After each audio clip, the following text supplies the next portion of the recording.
24 number Shri Vinod Narayan Jha, माननीय मंत्री शिक्षा विभाग। अध्यक्ष महोदय, पढ़ लीजिए। यह सभा राज्य सरकार से विस्तार करती है कि वह मैथिली भाषा को शास्त्रीय भाषा के रूप में अधिसूचित करने के लिए केंद्र सरकार से अनुशंसा करे।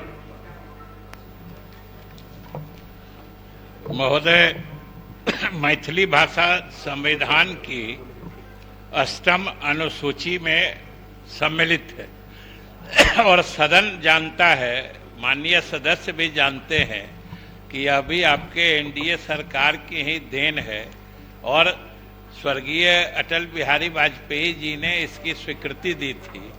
इसलिए ये तो संविधान की 8वीं सूची में दर्ज है, इसलिए इसको तो ऊंचाई इस भाषा को मिल ही चुकी है।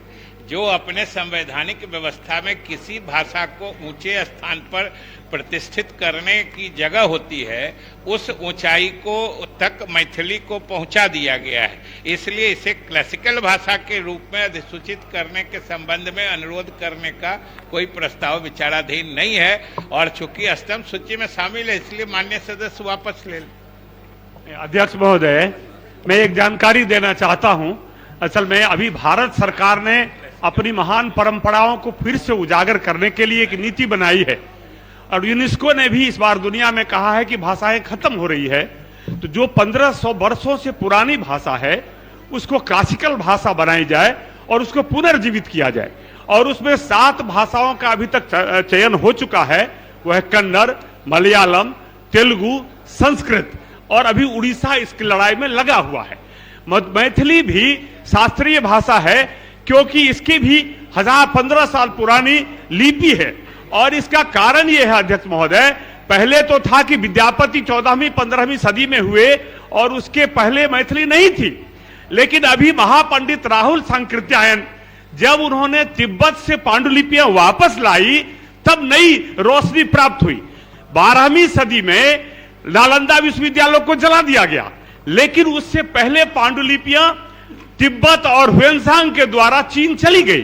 तो महापंडित राहुल सांकृत्यायन जब गए तो वहां जब पहुंचे तो उन्होंने जो पांडुलिपियां लाई उसमें मिथिलाक्षर और तिरहुता में अनेक ग्रंथ थे जो जापान के सहयोग से उन्होंने प्रकाशित रिप्रिंट करवाया फोटो को, और वो बिहार रिसर्च सोसाइटी में सुरक्षित है। इसलिए हमारी भाषा भी 15 साल पुरानी हो जाती है, लेकिन इसकी एक मानक प्रक्रिया है अध्यक्ष महोदय।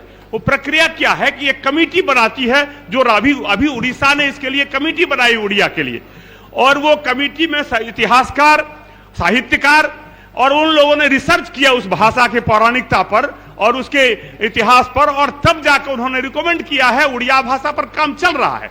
मैसूर में राष्ट्रीय भाषा संस्थान स्थापित था जिसे भारत सरकार के मानव संसाधन विकास मंत्रालय ने उसको शास्त्रीय भाषा के लिए डीम्ड यूनिवर्सिटी की मान्यता की प्रक्रिया प्रारंभ कर दी है। वहां वो मैसूर से इस भाषा के विकास का काम चलेगा। बिहार की एकमात्र भाषा मैथिली है और उत्तर भारत में संस्कृत को छोड़ दें तो और पूर्वी भारत में तो मैथिली ही एकमात्र भाषा है जो उसकी अहर्ता रखती है।